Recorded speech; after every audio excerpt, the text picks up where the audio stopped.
After dinner at the hotel, I walked back to my room with my friends, laughing, joking, and carrying the warmth of a night well spent.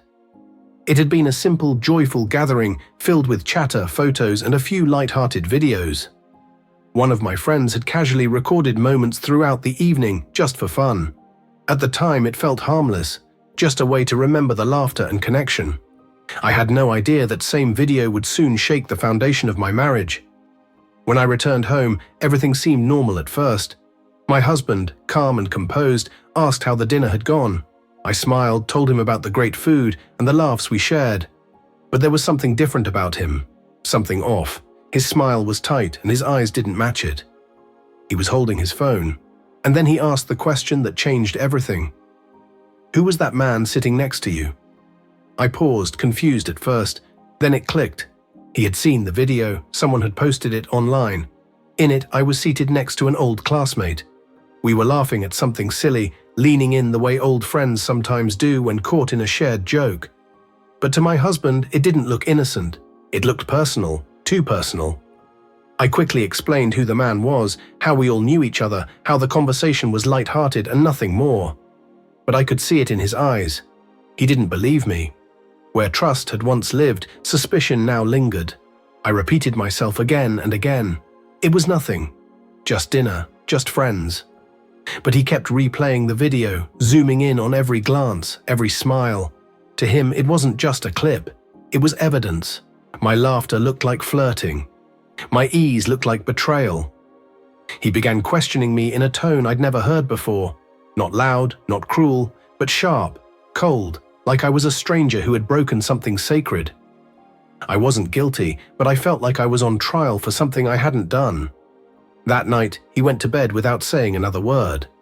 And I sat alone in the silence of our home, wondering how a moment of joy had turned into a reason for doubt. I wished I'd never been in that video. But more than that, I wished my husband had trusted me enough to know who I am, to know my heart. The days that followed were harder than I expected.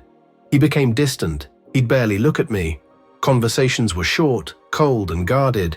He walked out of the room when I tried to explain. It was like living with a ghost of the man I married. Eventually, I couldn't take the weight of the silence anymore. One evening, I sat down beside him and took his hand. He tried to pull away, but I held on. I told him everything.